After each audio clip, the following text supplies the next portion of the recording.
यह वेदाध्ययन की कक्षा भगवान नारायण की कृपा से हम सभी को आज इस आधुनिक युग में हमें सुलभ हो रही है। और यहाँ से हम एक अपना नया जीवन भी प्रारंभ हो रहा है। बिल्कुल, वेदारंभ यानी आपका एक नया जीवन। बड़े ही श्रद्धा भाव से और भाव रखते हुए कि भगवान वेद नारायण की सेवा करने का सौभाग्य, क्योंकि हमारी अवस्था निकल चुकी है और अवस्था निकलने के पश्चात भी हमें यह वेद नारायण की सेवा करने का सौभाग्य मिल रहा है। तो ये अवश्य अतिशयोक्ति नहीं है, क्योंकि यहाँ पर वेद भगवान की हमारे ऊपर दिव्य कृपा है, गुरु भगवान की कृपा है, वेद माता गायत्री की कृपा है, जिससे यह इस आधुनिक युग में हमें घर बैठे भी सुलभ हो रहा है। इस विषय को अत्यधिक सरलता में नहीं लेना है, क्योंकि बिनु हरि कृपा और बिना गुरु कृपा यह संभव बिल्कुल नहीं है। भगवान की भी कृपा हुई है और साथ में गुरु भगवान का भी आशीर्वाद है हम सभी के जीवन में, जिससे यह विषय हमें घर बैठे अध्ययन करने का सौभाग्य प्राप्त हो रहा है। वेद का अध्ययन हम प्रारंभ कर रहे हैं आज से, और हम यज्ञोपवीत आदि संस्कार से संपन्न होकर के इसमें प्रवेश किए हैं, जिससे आज से हम द्विज बन जाएंगे। द्विज का मतलब ही होता है द्विजाति, यानी उसका दूसरा जन्म होना। तो वेद के प्रत्येक मंत्र का हम सस्वर पाठ करेंगे, उच्चारण करेंगे, और ये भाव रखेंगे कि हम प्रतिदिन इस समय बैठ करके वेद नारायण की सेवा करते हैं, वेद नारायण का पाठ करते हैं। बड़े शुद्ध तरीके से, बड़े स्पष्ट तरीके से। एक बात बड़ी ही सावधानी रखनी है इसमें इसमें ये भाव कभी भी नहीं रखना है कि इन मंत्रों को हम सीख करके हमारी जीविका चलाएंगे, आदि भाव नहीं रखना है। ये तो एक दूसरा विषय है। इससे पूर्व ये भाव रखना है, क्योंकि अगर इसमें अच्छे भाव होंगे तो मैं अवश्य कहता हूं कि इस वेद पाठ का सौभाग्य और इस वेद पाठ का जो दिव्य फल है वो आपको आपके जीवन में देखने को शीघ्र ही मिलेगा। क्योंकि वेदो नारायण है साक्षात, वेद भगवान साक्षात नारायण है। और भागवत में आप उठाते हो तो निगम कल्प तरो हो, निगम नाम वेदों को कहा गया है। निगम कल्पतरो हो कल्पितम संकल्पितम राति ददाति इति कल्पतरो हो। वो कल्पतरु वृक्ष का परिपक्व फल है। वेद जो है, इसी से ही सब कुछ है। ये अपौरुषेय है, मैं सबसे पहले आपको बता देना चाहता हूं। वेद क्या है? अपौरुषेय है। किसी ने वेद को बनाया नहीं है। हम सोचते हैं कि ब्रह्मा विष्णु महेश आदि किसी ने बनाए, नहीं। वेद अपौरुषेय, किसी भी ने वेद को नहीं बनाया। चाहे प्रलय हो जाता है, कुछ भी हो जाता है, वेदों को सुरक्षित रखा जाता है। आप अपने पुराणों में अध्ययन करेंगे तो आपको पता चलेगा। और फिर इन वेदों के ज्ञान से ही ब्रह्मा जी क्या करते हैं? सृष्टि को आरंभ करते हैं। इन वेदों के ज्ञान से ही विष्णु जी इस ब्रह्मांड में इस चराचर जगत का पालन करते हैं। और इन वेदों के ज्ञान से ही भगवान शिव जो है शिव होकर के संहार करते हैं। यानी भगवान ब्रह्मा भी ब्रह्मा तब है जब उनको वेदों का ज्ञान प्राप्त होता है। भगवान विष्णु भी विष्णु तब है जब उनको वेदों का ज्ञान प्राप्त होता है। और भगवान शिव भी शिव तब है जब वो वेदों के ज्ञान को प्राप्त करते हैं। और वही वेद हम उन वेदों का अध्ययन करने का हमें दिव्य और सौभाग्य प्राप्त हो रहा है। तो अपने को बड़भागी समझते हुए, भाव प्रथम यह विद्यमान करते हुए कि वेद भगवान की सेवा हम नित्य प्रतिदिन करने का अगर सौभाग्य मिला है तो हम नित्य प्रतिदिन इसका जो है पाठ करेंगे। नित्य प्रतिदिन हम मंत्रों का अभ्यास करेंगे। नित्य प्रतिदिन हम इन मंत्रों को सीखेंगे, स्वयं भी सीखेंगे, अपने बच्चों परिवार के जो लोग हैं उनको भी अध्ययन करवाएंगे, उनको भी सिखाएंगे, ताकि वेद भी सुरक्षित हो और वेद का प्रचार जन जन तक पहुंचे। ठीक है। और वेद का अध्ययन सब व्यक्ति कर पाए, वेद जागृत हो पाए सभी के हृदय में। हमारी अवस्थाएं निकल चुकी, और लेकिन फिर भी सौभाग्य है अगर हमें इस आधुनिक युग में प्राप्त हुआ है, तो भगवान को धन्यवाद देते हुए इस कक्षा में हम प्रवेश करते हैं। सबसे पहले हम वेद पाठ के नियम में प्रवेश करेंगे, और वेद में हम जो शुक्ल यजुर्वेद माध्यन्दिनी संहिता है उसका सस्वर पाठ करेंगे। इस शुक्ल यजुर्वेद में नाना प्रकार के मंत्र हैं। विशेष रूप से भगवान की स्तुतियां, कर्मकांड आदि के विषय, ठीक है, आदि सब वस्तुएं इस शुक्ल यजुर्वेद के अंदर विद्यमान है। और प्रत्येक मंत्र को समझते हुए, उसके उच्चारण आदि को समझते हुए हम प्रवेश करेंगे। अगर अगर माहौल बना, भाव बना, तो प्रत्येक मंत्र के भाव भी समझते हुए, यानी भावार्थ भी समझते हुए हम आगे बढ़ेंगे। ठीक है। वैसे तो नितराम गमयति बोधयति स निगमो वेदः, जानने का यह दिव्य विषय है वेद। ये ऐसे ही यहाँ फिट नहीं होता है, क्योंकि वेद के तात्पर्य को समझने में मुह्यंति यत् सूरयः, सूरयः विद्वांसः मुह्यंति मोहम प्राप्नुवन्ति, बड़े बड़े विद्वान भी व्यामोह को प्राप्त हो जाते हैं। ऐसे यह साधारण तत्व नहीं है। लेकिन हम बड़े ही आर्त भाव से और श्रद्धा भाव से पहले वेद भगवान को प्रणाम करते हैं और फिर इस कक्षा में प्रवेश करते हैं। कुछ नियम जो है वो मैं आप लोगों को बता देता हूं कि इस कक्षा के अंदर दो भाव आप लोगों की चाहिए। प्रथम आपका समर्पण भाव, द्वितीय वेद में आपकी निष्ठा। वेद में आपकी निष्ठा हो, अपार निष्ठा हो। कभी भी ये प्रयोजन मत लाना जब तक आप अध्ययन करते हो कि हम केवल जीविका के उपार्जन के लिए इसका अध्ययन कर रहे हैं, कभी भी यह दिमाग में मत लाना। बस एक ही भाव रखना कि भगवान वेद नारायण ने हमें यह सेवा दी है, तो हम इसकी सेवा करने का सौभाग्य है और हम इसकी सेवा अवश्य करेंगे। नित्य प्रतिदिन हमें यह सौभाग्य कि हम प्रतिदिन 1 घंटा बैठ करके वेद का स्वाध्याय करेंगे, इसका पाठ करेंगे। ठीक है, ये भगवान की दिव्य कृपा है। ये समझते हुए हम जब भी इस कक्षा में बैठे हैं, तो मेरा आप सभी से यह गुरु होने के नाते, चाहे आप आदेश समझो या एक आपसे प्रार्थना समझिए, जो भी आप समझे, इस कक्षा के कुछ विशेष नियम हैं, उनका ध्यान रखेंगे कि आप सभी स्नान आदि से निवृत्त होकर के इस कक्षा में बैठेंगे। अपने भारतीय गणवेश, धौत वस्त्र, है ना, कुर्ता आदि पहन करके, जो भी आपको व्यवस्थित व्यवस्थित लगे, आपके यहाँ का जो भी वस्त्र है, से धौत वस्त्र, कुर्ता आदि, और अपनी संध्योपासन आदि निवृत्त करके आप कर्मकांड की कक्षा, जो वेद की कक्षा, ये जो भी कक्षाएं हैं उनमें बैठा करें। और कोशिश कीजिए कि एक जगह, बिल्कुल शांत जगह बैठो। लैपटॉप हो तो बहुत उत्तम है, क्योंकि लैपटॉप में क्या होता है, बड़ी स्क्रीन होती है और सामने रख करके आप आराम से पढ़ते हो, उसमें वो हिलती डुलती भी नहीं है ना, व्यवस्थित लगती है।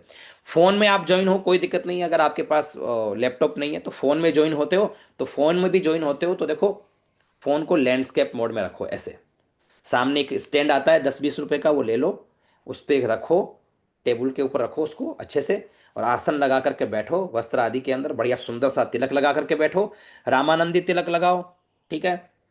रामानंदी तिलक नहीं लगाते हो तो जो भी तिलक हो, तिलक आप धारण करो, जो आपको आपके गुरु के द्वारा प्रदत्त है, उनको धारण करके ये फोन को ऐसे सामने रखो और फिर बढ़िया से इसका उच्चारण करो। आपको बोलना हो तो आप माइक ओपन करिए, नहीं बोलना हो तो माइक बंद ही रहने दीजिए। कक्षा के पश्चात किसी को कोई भी क्यूरी हो, कुछ भी पूछना हो, कुछ भी आपका हो, तो आप चैट में भी मैसेज डाल सकते हैं कि मुझे गुरुजी यहाँ समझ में नहीं आया, या मुझे ये पूछना है। और मैं जिस भी व्यक्ति को कहूँ वो अपना भाव रख करके प्रत्येक मंत्र का उच्चारण मुझे सुनाने का प्रयास करे। देखो, वेद की कक्षा में प्रवेश कर रहे हैं, मैं चाहता हूं किसी की भी एक भी त्रुटि ना रहे। इसलिए आपको क्या करना है कि प्रतिदिन जो मंत्र आप सीखेंगे, उन मंत्रों का अभ्यास करके वीडियो या ऑडियो के रूप में आप ग्रुप में डालेंगे। ग्रुप में केवल और केवल ग्रुप की मर्यादा भी बना के रखेंगे। ग्रुप में केवल और केवल अध्ययन के संबंधित चर्चा होनी चाहिए। कोई भी यहां पे किसी भी प्रकार का message, good morning message, good night message आदि कोई कुछ नहीं करना है। केवल अध्ययन के विषय में आपको कोई प्रश्न पूछना हो तो वो पूछो, कोई शंका हो तो वो पूछो, आध्यात्मिक क्षेत्र की चर्चा कर सकते हो, इसके अलावा कुछ नहीं। वेद का कोई आपको मंत्र वहां पर रिकॉर्ड करके जो भी आपने पढ़ा वो वहां डालो। उसमें कोई भी शंका रहेगी या कोई त्रुटि रहेगी तो कोई ना कोई या मैं आपको उसमें से अ, उस त्रुटि को सुधारने का प्रयास करेंगे। ठीक है। तो ऐसी मर्यादा आप ग्रुप की भी रखेंगे, ये मेरा आप सभी से आग्रह है। नहीं तो फिर मैं क्या करता हूं कि ग्रुप को मैं प्राइवेट वापस उसको लॉक कर देता हूं।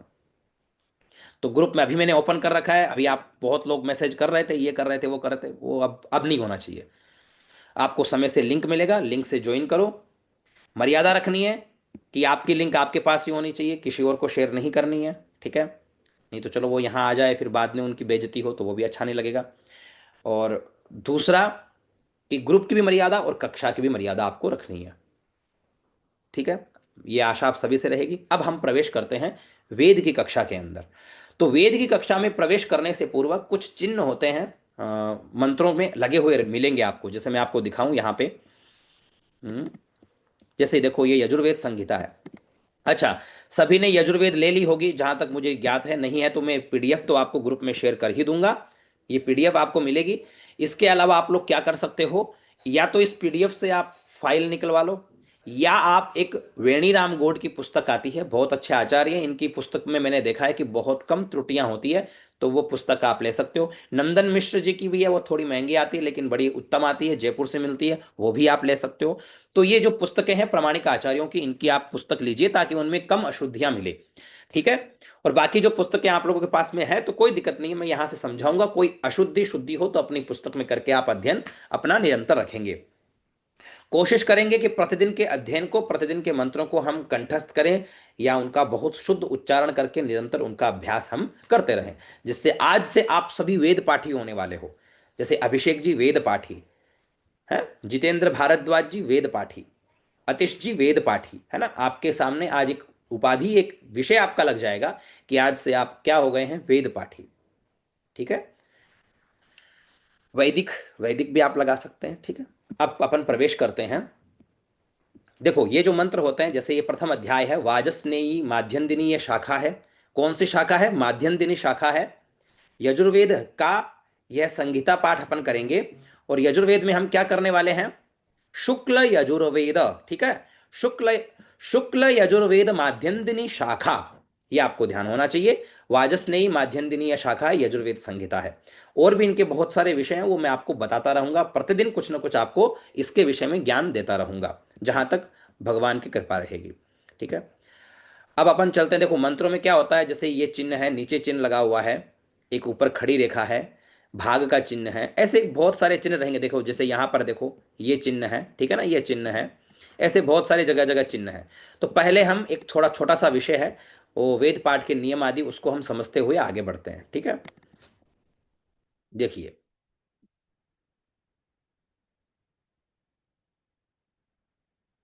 हाँ अवश्य, बिल्कुल निश्चिंत रहिए। देखिए, अगर आपको ये चिन्ह मिले, वेदों की भाषा संस्कृत है, सर्वप्रथम हम संस्कृत भाषा के कुछ विशेष अक्षरों के नाम तथा उनके उच्चारण की विधि लिखते हैं। ठीक है। शुद्ध पेट, शुद्ध वेद पाठ के नियम है ये। प्रथम आपको अगर कोई भी अक्षर के ऊपर एक बिंदी दिखेगी, इस आकृति वाले अक्षर को हम क्या बोलेंगे, अनुस्वार। हम क्या बोलेंगे, अनुस्वार।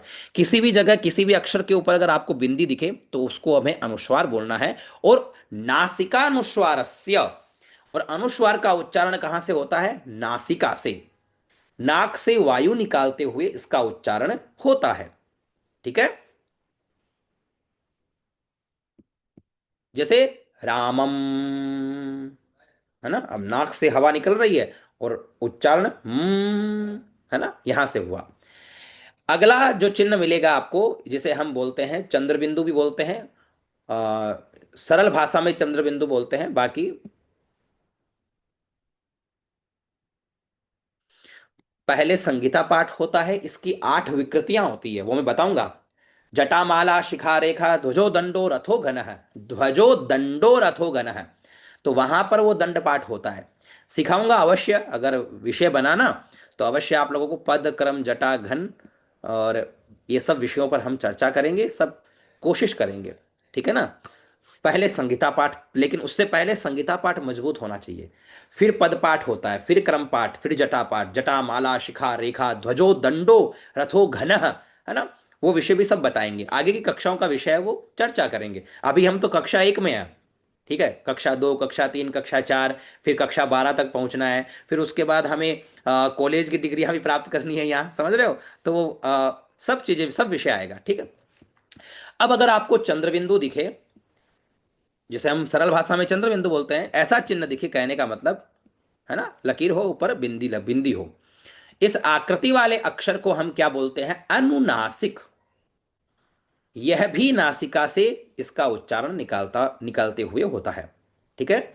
उस समय मुंह से भी कुछ वायु निकलती है, जैसे बोलूं, है ना, कहूं, बोलूं, कहूं आदि। यह ऋष्व अयोगवाह ऋष्व होता है, जिसे हम छोटा गु का उच्चारण करते हैं। स्वर लगाते समय हम छोटा गु का उच्चारण करेंगे, है ना। ये चिन्ह आपको कई जगह परिवर्तित भी मिल सकता है, यहां पर ये चिन्ह कई जगह आपको परिवर्तित भी मिलेगा।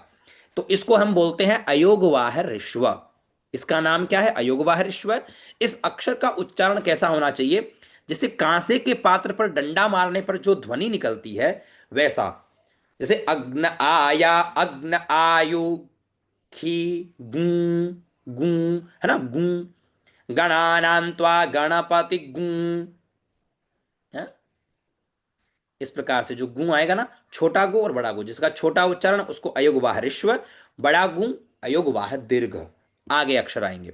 यह चिन्ह, चिन्ह तो ये दे दिया, लेकिन बड़े गु का चिन्ह कई जगह आपको दूसरा भी मिलेगा, है ना। अक्षर अयोगवाह दीर्घ कहा जाता है। इस अक्षर का उच्चारण भी कांसे के पात्र पर डंडा मारने की तरह, कई लोग गुंग बोलते हैं, गुंग। गुंग तो गलत हो जाएगा। गुं, कांसे के पात्र पर डंडा मारा, कैसी चोट हुई, कैसी आवाज निकली, गुं, है ना, ऐसे। सर्वम वै पूर्ण गुं, है ना। और इसका लंबा करना, उसका थोड़ा छोटा होगा उच्चारण, इसका थोड़ा लंबा होगा, यानी ये दीर्घ है, वो ऋष्व है, छोटा है। इस इस प्रकार के कई अक्षर मिलेंगे जिसको हम यम कहते हैं। इनका उच्चारण हिंदी में ड और ल को मिलाकर करने के समान होता है, जीभ के ऊपर से नीचे पटकते हुए किया जाता है। आगे आएगा तो बताएंगे। इसको हम विसर्ग बोलते हैं, जैसे राम, कृष्ण, है ना, द्वैपायन। यह चिन्ह अवग्रह कहलाता है, जिसको हम बोलते हैं आधा ए, सरल भाषा में। वैसे इसका नाम है अवग्रह। जैसे कई जगह इसका आएगा उच्चारण, ठीक है ना, जैसे है ना, अग्न आयु, है ना, अग्न आ, स्वर से पहले आएगा, ये भी ध्यान रखना, बताऊंगा मैं आगे। किसी अक्षर के नीचे ऐसे आए तो हम उसको बोलते हैं हलंत। और जैसे देखो यहां पर तस्मात, सम्यक, विद्वान आदि। इस श अक्षर को मूर्धन्य शकार कहते हैं। इसका उच्चारण मुंह में मूर्धा स्थान अर्थात तालु के ऊपर से जीभ लगाकर करना चाहिए। श, श, ऐसे, श। उच्चारण पर ध्यान देना। श, मूर्धा, मूर्धा क्या हुई? आ, ठीक है। तालु, घुमा करके, तालु, ताल का स्पर्श, तालु, है ना। जीभ, ऊपर की जीभ लगा करके, ऐसे, श, श, श, ठीक है। इस श अक्षर को तालव्य शकार कहते हैं। इस अक्षर को मुंह के अंदर तालु स्थान में, अर्थात दांतों के ऊपर, ये यहां पर दांतों के ऊपर, ठीक है ना, तो यहां पर जीभ लगाकर उच्चारण, श, श, है ना, श, श, ठीक है, श, श, और ये स अक्षर को दंत्य शकार, स, स, इसका उच्चारण दांतों में जीभ लगाकर, स, स, स, स, ठीक है, स। संस्कृत भाषा में तो तीनों स्वकारों का उच्चारण समझे, ये ध्यान रखना। संस्कृत भाषा में ज्ञ, इस आकृति वाले अक्षर को तीन अक्षर मिलकर के होते हैं, वो होता है ज, य और अ। अतः इसका उच्चारण ज्ञ को ही मिलाकर करना चाहिए, ज्ञ या ज्ञ या ढ्य, ये भी कर ज्ञ। देखो, बाकी इसका उच्चारण अपने गुरु पद्धति के अनुसार भी, कुछ मंत्रों का, कुछ चीजों का उच्चारण अपने गुरु पद्धति के अनुसार भी होता है, ये ध्यान रखना कि हाँ हमारे गुरु परंपरा में यह है। तो गुरु परंपरा के अनुसार भी कई जगह इसका उच्चारण, कई जगह देखो इसको ज्ञ को ज्या बोलते हैं, ज्ञ बोलते हैं, कई लोग दिया बोलते हैं। तो वो अपनी परंपरा, अपनी गुरु परंपरा के अनुसार वो ठीक है और शुद्ध भी है, गलत नहीं है, ठीक है। ज्ञ ढ या ये थोड़ा गलत हो जाएगा।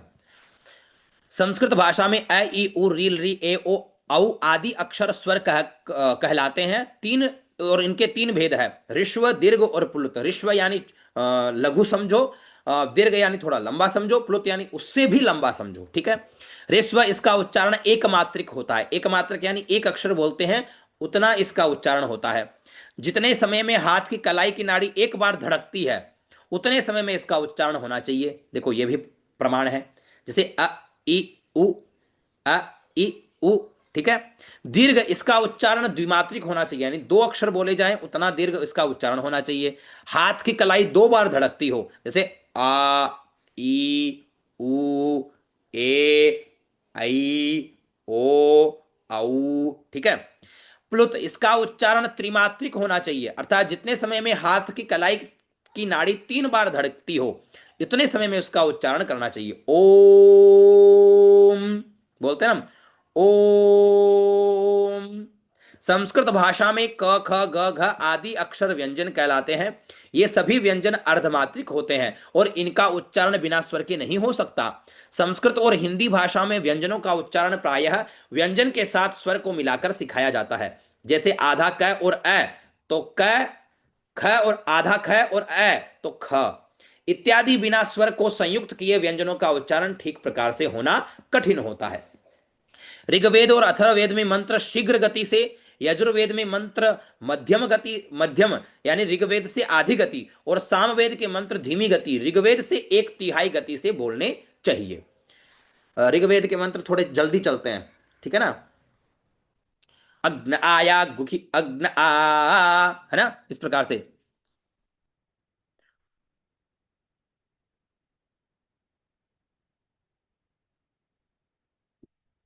व्यंजन आधे अक्षर को पूरा न बोले तथा तत् को तता, तता, स्व को सवह न बोले, ये ध्यान रखें। तत् को तत्, तत् कई वो बोलते तता नहीं, स्व सवह बोलते हैं, नहीं नहीं, शुद्ध उच्चारण। मम, ब्रह्म को ब्रह्म, ये शुद्ध उच्चारण है ना। दीर्घ अक्षरों को ऋष्व अक्षरों के समान न बोले, यथा भूहु का भूहु, भूतस्य को भूतस्य नहीं, पृथ्वी को पृथ्वी न बोले, है ना। इनको ये लघु है तो लघु, दीर्घ है तो दीर्घ, ये ध्यान रखना है। जो शब्द जैसे लिखा हो उसे वैसा ही बोले, यथा भुवः को भवः भव, और करतल कर पृष्ठे को करतल कर पृष्ठे न बोले, है ना। करतल कर पृष्ठे, तो कई लोग बोलते हैं करतल कर पृष्ठे, नहीं, कारा ताला कारा पृष्ठे, है ना। जोस्मान में आए इस तीन स्वर चिन्ह को प्लुत न बोले, ठीक है। जोस्मान, जोस, जोस्मान, ऐसे। विराम चिन्ह पर जहां मंत्र का एक भाग समाप्त होता है वहां थोड़ा रुके, जैसे ये जो चिन्ह आएगा ना मंत्र में, आधे मंत्र में, वहां हल्का सा रुकना। यथा ओम अग्नये स्वाहा, इदम अग्नये नमः। और जहां मंत्र के मध्य में ऐसा चिन्ह आए वहां पर भी थोड़ा सा रुके, ठीक है। इदम अग्नये इदन नामम, यहां इस चिन्ह पर थोड़ा सा रुके।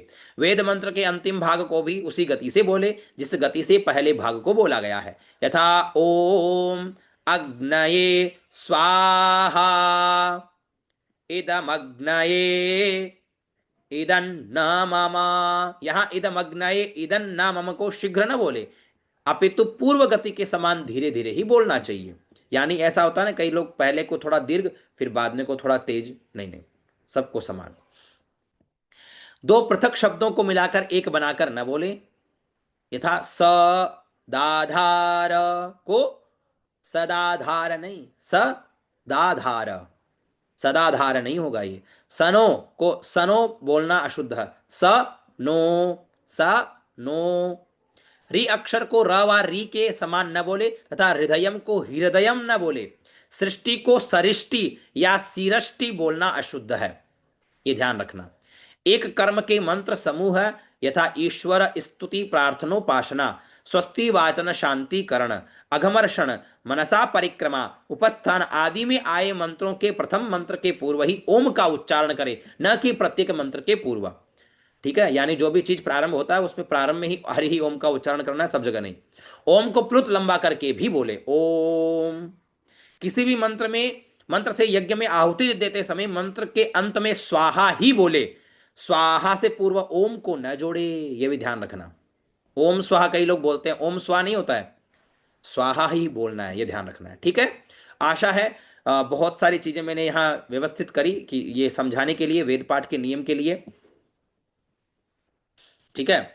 अब हम वेद मंत्रों में प्रवेश करते हैं। आइए, यजुर्वेद संहिता है, प्रथम मंत्र है, प्रथम अध्याय है, और थोड़ा सा ध्यान रखना है कि हम मंत्रों में प्रवेश कर रहे हैं तो एक एक विषय को समझते हुए, ठीक है। देखिए,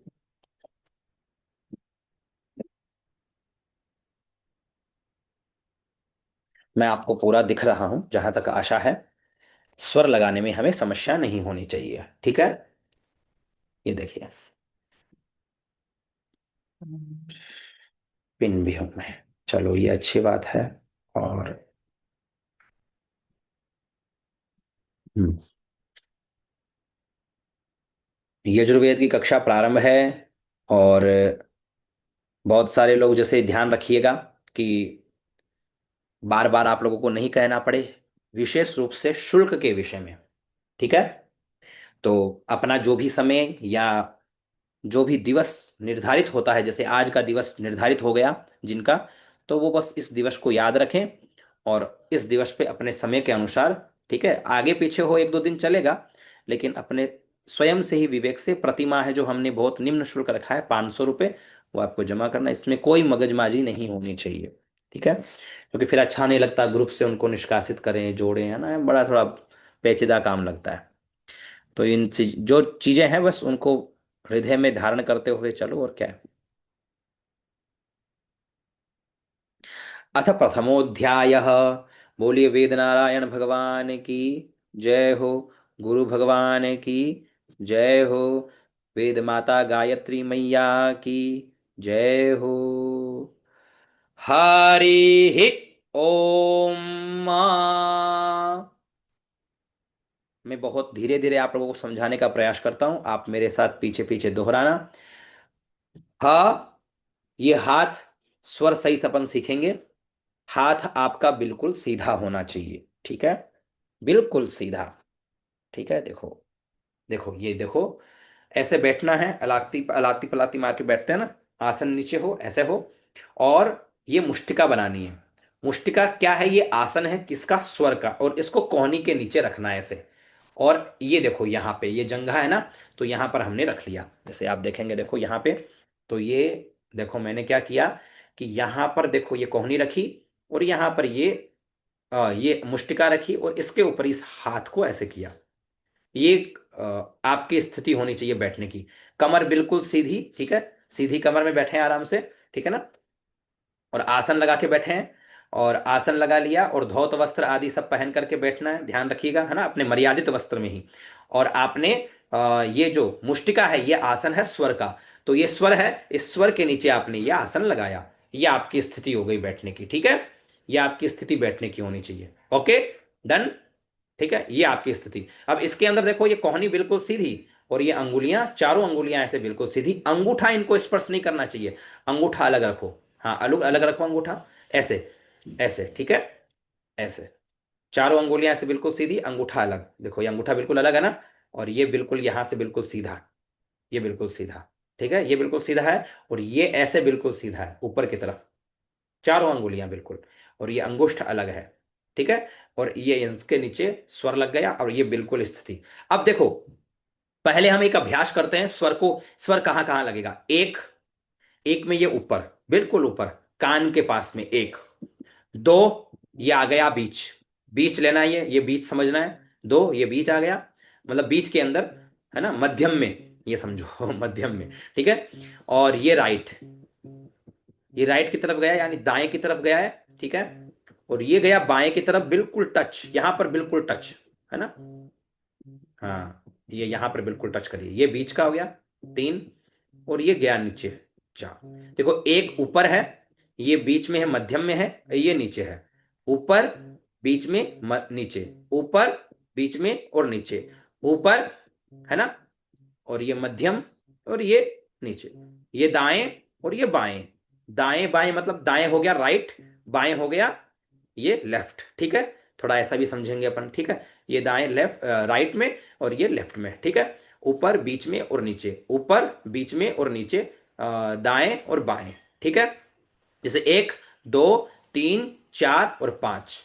एक, दो, तीन, चार, पांच। एक, दो, तीन, चार, पांच। एक, दो, तीन, चार, पांच। एक, दो, तीन, चार, पांच। एक, दो, तीन, चार, पांच। ओके। तो ऐसे अपने को स्वर लगेंगे, है ना, जैसे ये ऊपर, ये बीच में, ये राइट, ये लेफ्ट और ये नीचे। अब अपन आगे बढ़ते हैं थोड़ा सा।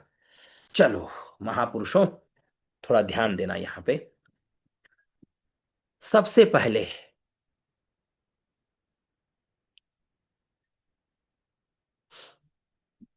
कोई बात नहीं, जिनको जो चीज समझ में नहीं आ रही है अपन कक्षा के बाद चर्चा करेंगे, अवश्य करेंगे।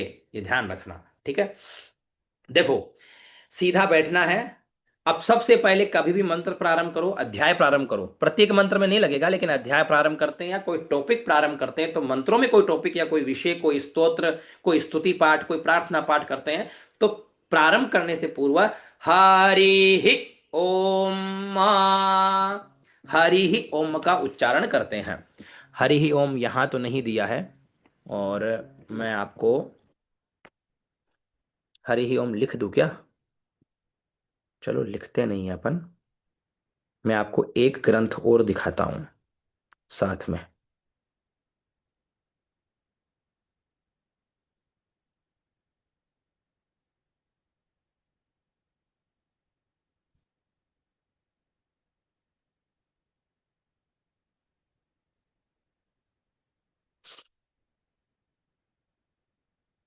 एक वेदों का महत्व, ये पुस्तक में आप लोगों को भिजवा रहा हूं, है ना, आप लोग पढ़ना इसको।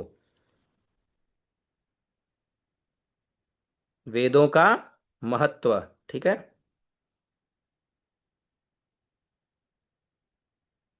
मैंने भेज दी है ये पुस्तक, ये पीडीएफ भेजी है, पढ़ना आप आराम से इसको।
एक सेकंड देखो।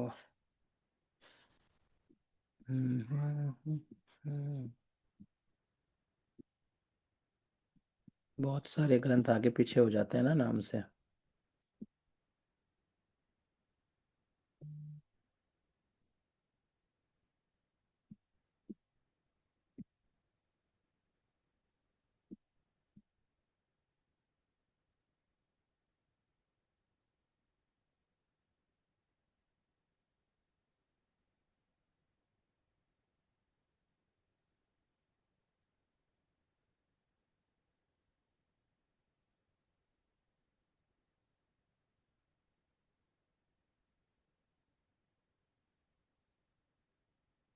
हम्म, ये आ गया। ये भी वाली पीडीएफ मैंने आप सबको उपलब्ध करवाई है ना। ये यजुर्वेद संहिता के नाम से है, सरल हिंदी भावार्थ सहित, है ना। तो जो जो मंत्र पढ़े हैं उसके भाव आदि भी आप लोग ग्रहण करते चलेंगे।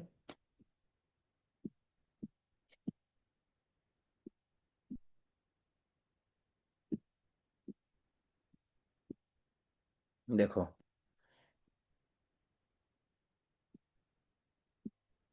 यजुर्वेद के मंत्रों को क्या बोलते हैं? यजुष बोलते हैं, ठीक है ना। ये चीजें यहाँ पर देखो, ग्रंथ में बहुत सारे ग्रंथ आपको उपलब्ध करवाऊंगा ग्रुप के अंदर।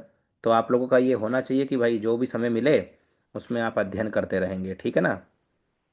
हाँ, ये पुस्तक भी आप ले सकते हो जिन्होंने भेजा ना मुझे। हाँ, यजुर्वेद के मंत्रों को यजुष कहते हैं। ऋग्वेद एवं सामवेद के मंत्र पद्यात्मक, यजुर्वेद के मंत्र उन बंधनों से मुक्त है। गद्यात्मक यजु के अनुसार वे गद्य परक है।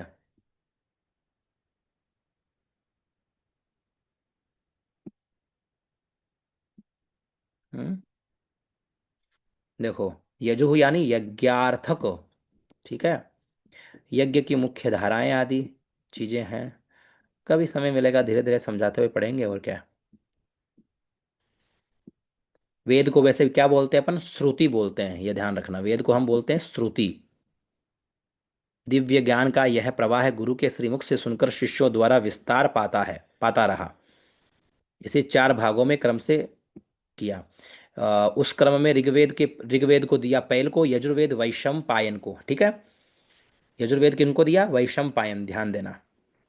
सामवेद जैमिनी, अथर्ववेद सुमंतु को सौंपा गया।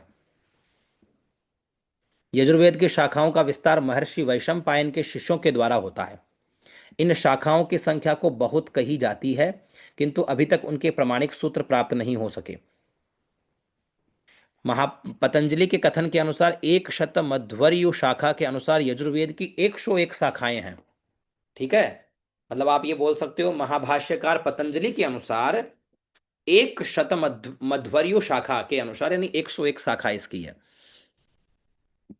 चरण व्यूह परिशिष्ट में यह संख्या 86 कही गई है। ठीक है,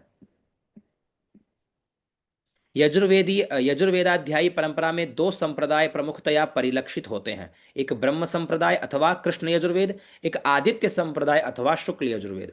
तो हम कौन से संप्रदाय में हैं? आदित्य संप्रदाय में हैं। और हमारा वेद कौन सा हो गया? शुक्ल यजुर्वेद। यह ध्यान रखना। ब्रह्म संप्रदाय में वेद के अंतर्गत मंत्र और ब्राह्मण दोनों को एक साथ स्थान दिया जाता है। मंत्र ब्राह्मण योर वेद नामधेयम। मंत्र तथा ब्राह्मण भाग का एकत्र मिश्रण ही कृष्णत्व का मुख्य आधार है। सर मोनियर विलियम ने भी अपने प्रसिद्ध कोश ग्रंथ संस्कृत इंग्लिश डिक्शनरी में लिखा है कि कृष्ण यजुर्वेद ब्राह्मण भाग से मिश्रित होने से कृष्ण कहा जाता है। शतपथ ब्राह्मण में यज्ञ को कृष्ण की संज्ञा प्रदान की गई है और कृष्ण यजुर्वेद मुख्यतः यज्ञीय विधान प्रस्तुत करता है। कदाचित इसी कारण इसे कृष्ण यजुर्वेद का अभिधान प्राप्त हुआ। यज्ञो वै कृष्ण स यह स यज्ञ तत्कृष्णाजिनम। यज्ञ ही कृष्ण है, यज्ञ कृष्णाजिन है। इस प्रकार हम देखते हैं। ठीक है, आदित्य संप्रदाय के अंतर्गत शुक्ल यजुर्वेद की गणना की जाती है। शतपथ ब्राह्मण में इस संबंध में लिखा है, आदित्यानि मानि शुक्लानि यजूंषि वाजस्नेयेन याज्ञवल्के नाख्यायन्ते। अर्थात ये आदित्य यजु शुक्ल यजु के नाम से प्रसिद्ध तथा वाजस्नेय याज्ञवल्क्य के द्वारा आख्यात है। अतः यजु में दर्श पौर्णमासादि अनुष्ठानों के लिए केवल मंत्रों का ही संकलन है। ठीक है,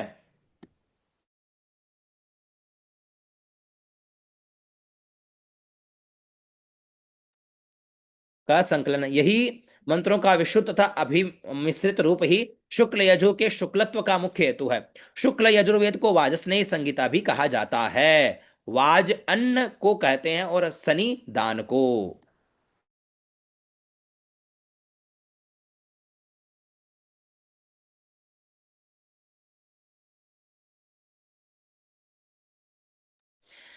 और यही मंत्रों का विशुद्ध तथा अमिश्रित रूप ही शुक्ल यजु के शुक्लत्व का मुख्य हेतु है। शुक्ल यजुर्वेद को वाजस्नेयी संहिता भी कहा जाता है। ठीक है, ये चीजें है ना, कोई भी पूछ ले आपको क्या पढ़ रहे हो, शुक्ल यजुर्वेद क्या होता है, शुक्ल यजुर्वेद, तो ये चीजें ध्यान रखनी है। कोई दिक्कत नहीं है, लंबी हो जाए कक्षा, कक्षा अच्छे से चलनी चाहिए। ठीक है ना। इसी प्रकार अन्न का दान करके,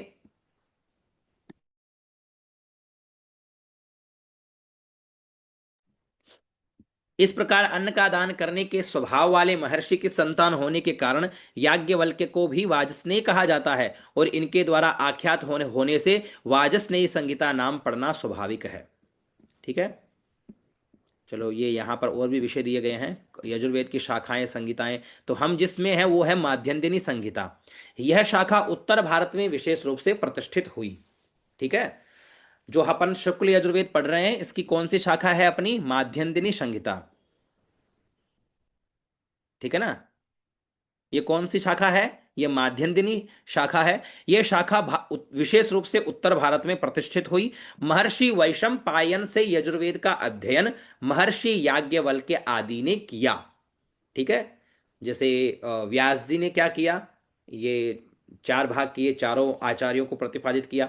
तो वैशम पायन ने महर्षि याज्ञवल्क्य आदि जो जितने भी ऋषि थे उनको अध्ययन करवाया, जिनसे शाखाएं, शाखा प्रति शाखा, है ना। तो शुक्ल यजुर्वेद महर्षि याज्ञवल्क्य से महर्षि मध्यन्दिनी ने अधिगत किया। इसी कारण यजुर्वेद का अपर नाम माध्यन्दिन संहिता भी है। यद्यपि महर्षि याज्ञवल्क्य के एकाधिक शिष्यों ने यजुष को आत्मसात किया, परंतु इसमें विशिष्टता प्राप्त की। मध्यम दिनी ने तथा उस ज्ञान को विशेष रूप से परिवर्तित भी किया, इसलिए कालांतर में वह माध्यम दिनी संहिता कहलाई। यद्यपि याज्ञवल्क्येन बहुभ्यः शिष्येभ्यः उपदिष्टः, तथापि ईश्वर कृपया माध्यम दिन संबंधितया लोके प्रख्यायते। ठीक है, आजकल प्रायः उपलब्ध होने वाला यजुर्वेद माध्यम दिन संहिता ही है, अर्थात इस संहिता को ही यजुर्वेद का पर्याय मानना चाहिए। यह संहिता दो भागों में प्रविभक्त है, पूर्व विंशति और उत्तर विंशति। पूर्व विंशति भाग प्रथम से विंशत यानी 20 अध्याय तक है, और दूसरा 20 से लेकर के 40 अध्याय तक है। ठीक है, प्रत्येक अध्याय में कंडिकाएं हैं, और प्रत्येक कंडिका कुछ मंत्रों से मिलकर बनी है। जनमानस कंडिका को ही मंत्र समझते हैं, परंतु एक कंडिका कई भागों में यागादि अनुष्ठान कर्मों में प्रयुक्त होने से कई मंत्रों वाली होती है। पूर्व विंशति में कुल 1211 कंडिकाएं हैं। यानी अपन जो वेद पढ़ रहे हैं ना, इस वेद के जो प्रारंभ के 20 अध्याय है, उन 20 अध्यायों में 1211 कंडिकाएं और मंत्र संख्या 2585 है।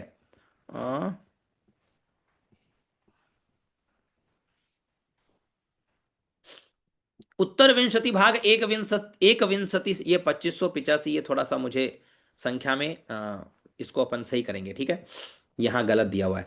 एक विंशति से चतवारिंश अध्याय पर्यंत है, इसमें भी प्रत्येक अध्यायों में कुछ कंडिकाएं और प्रत्येक कंडिका कुछ मंत्रों का समुच्चय है। इस प्रकार उत्तर विंशति भाग 764 कंडिकाओं और 1403 मंत्रों से युक्त है। वो देखेंगे इसमें क्या विषय है। संपूर्ण माध्यंदिनी संहिता 40 अध्याय और 1975 मंत्र है, तो इसलिए यहां से ये 2500 की जगह मुझे मुझे लगता है 1500 होना चाहिए, लेकिन 1500 भी नहीं, सात। इसकी संख्या अपन निर्धारित कर लेंगे, कोई दिक्कत नहीं है, वो अपन आगे पढ़ देख लेंगे। संपूर्ण ये विषय थोड़ा सा ध्यान रखना, यहाँ पे ये संख्या गलत है। ठीक है, अपन इसको सही करेंगे। संपूर्ण माध्यंदिनी संहिता में 40 अध्याय और 1975 मंत्र है। इसका वर्ण विषय यज्ञ कर्मकांड के लिए मंत्र प्रस्तुत करता है। चलो अब आगे बढ़ते हैं और इन चीजों को पढ़ते रहेंगे अपन आगे की कक्षाओं के अंदर, निरंतर इसका अध्ययन करते समझते हुए चलेंगे, क्योंकि बहुत सारे विषय हैं अभी इनके अंदर। हाँ, मुह्यन्ति यत् सूरयः। हाँ, सूरयः विद्वांस है मुह्यन्ति मोहम प्राप्नुवन्ति। बड़े बड़े विद्वान व्यामोह को प्राप्त हो जाते हैं भाई, हम तो है ही क्या। ठीक है ना। चलो, तो अब हम प्रारंभ करते हैं, जैसे मैंने आपको बताया स्वर के विषय में, और अब हम प्रारंभ करते हैं मंत्र प्रारंभ। ठीक है, कोई जरूरी नहीं है, जितना भी हो अपन एक बार समझते हैं। तो मैंने आपको समझाया कि ऊपर, बीच में, राइट लेफ्ट यानी दाएं बाएं और नीचे, यहाँ पर अपन स्वर घुमाएंगे।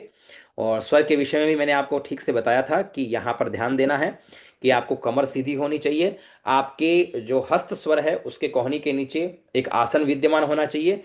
है, हाँ आप लिख दो महापुरुष, बिल्कुल। ऐसे बच्चों वाली हरकतें मत करो। ठीक है, हरि ही ओम, हरि शब्द सब समझते हैं, कोई दिक्कत नहीं है। ठीक है, इसमें कोई समस्या नहीं है। चलो, तो हरि, हरि हरि हरि में क्या है, ये स्वरित स्वर है री के ऊपर, तो इसलिए री में हम बीच में आते हैं। विसर्ग, जो भाग वाला विसर्ग है दिखने में, जैसे यहाँ पर वह, यहाँ दिया है ना, ऐसा ऐसा चिन्ह है, ऐसा चिन्ह है, तो ऐसे चिन्ह में दोनों अंगुलियां, ये हमारी तर्जनी है, ये हमारी कनिष्ठिका है, दोनों निकलेगी, अंगूठा अलग रहेगा, है ना, अंगुष्ठ अलग रहेगा। हरि ही ओ, और मामे मुष्टिका बंद। ठीक है, तो आप लोग मेरे साथ ये अभ्यास करो। हरि ही ओम मा, हरि ओम, हरि ओम। हा ऊपर, ऐसा हाथ बिल्कुल, अंगुलियां सीधी, यहां से ये पूरा सीधा, और एक आसन के ऊपर विद्यमान है।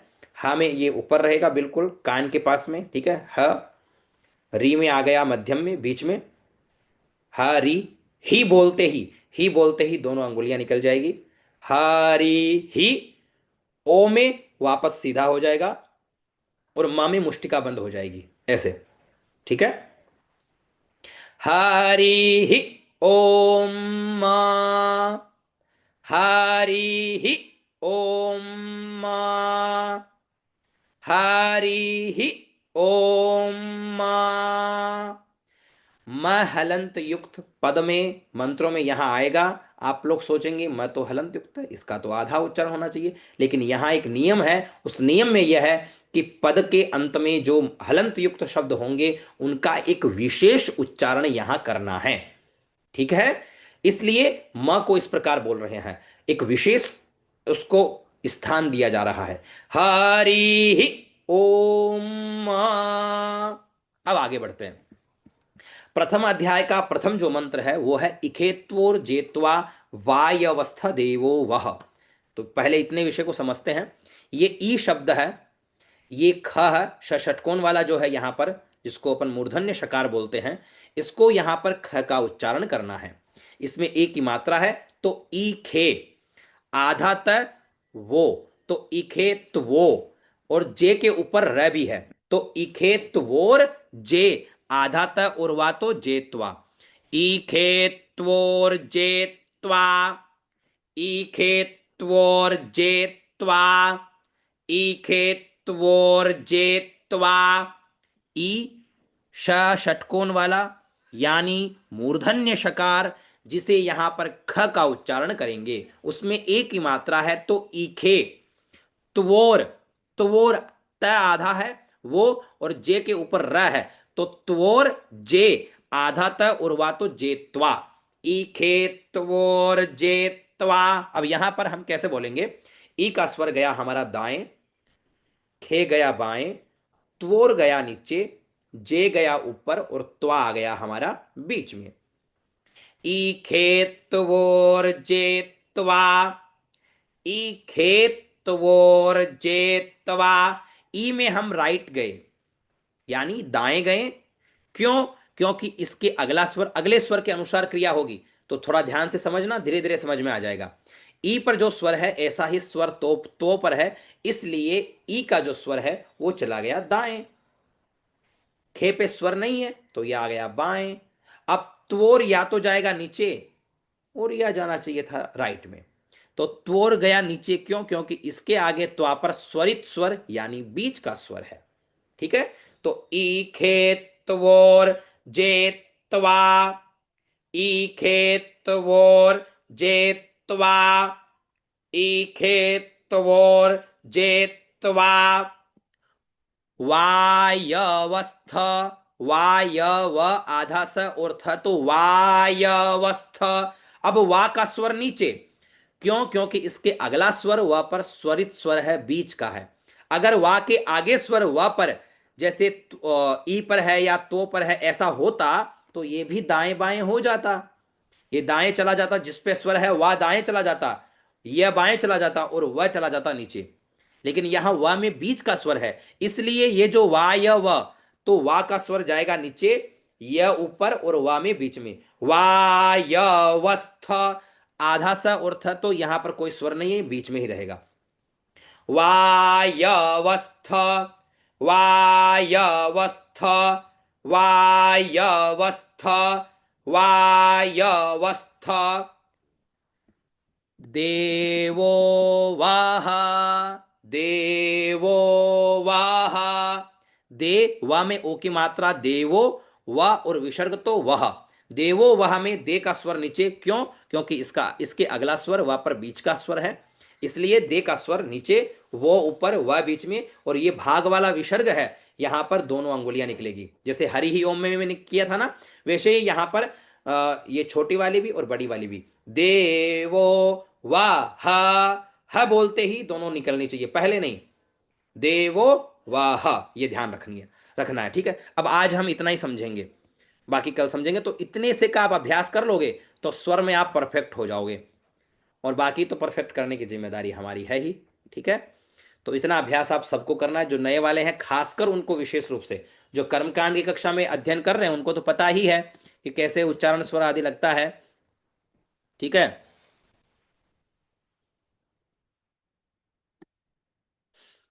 नहीं स्क्रीन तो शेयर हो रही है, बहुत अच्छे से हो रही है, कोई दिक्कत नहीं है। ठीक है, ईखेत्वोर्जेत्वा, पहले इसका अभ्यास करना बहुत अच्छे से। ईखेत्वोर्जेत्वा, ईखेत्वोर्जेत्वा, फिर वायवस्थ, वायवस्थ, वायवस्थ। उसके पश्चात देवो वाह, देवो वाह।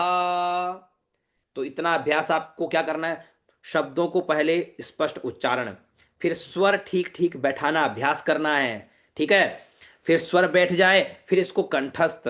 तो धीरे धीरे करना अभ्यास, जल्दबाजी नहीं करनी है, आराम से शालीनता के साथ में, बड़े श्रद्धा के साथ में।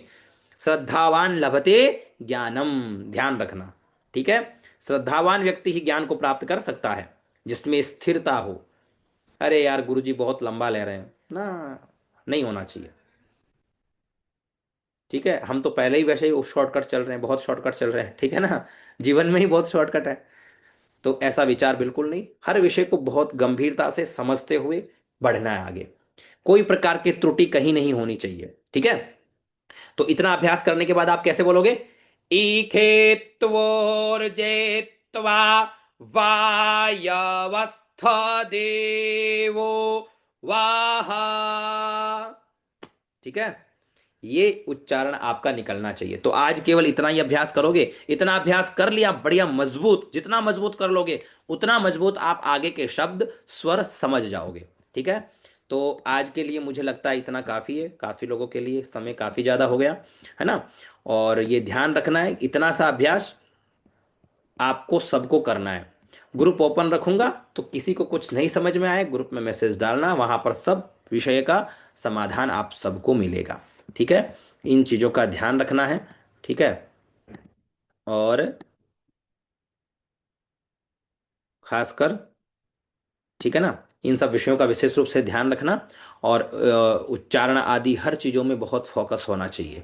ठीक है, निरंतर अध्ययन करते हुए हम आगे बढ़ेंगे, प्रत्येक विषयों को लेते हुए। ठीक है ना, उसमें आप बिल्कुल भी परेशान ना होए, चिंता ना करें। ठीक है ना, और कोई भी चीज़ नहीं समझ में आए ग्रुप में आप मुझे बताइएगा।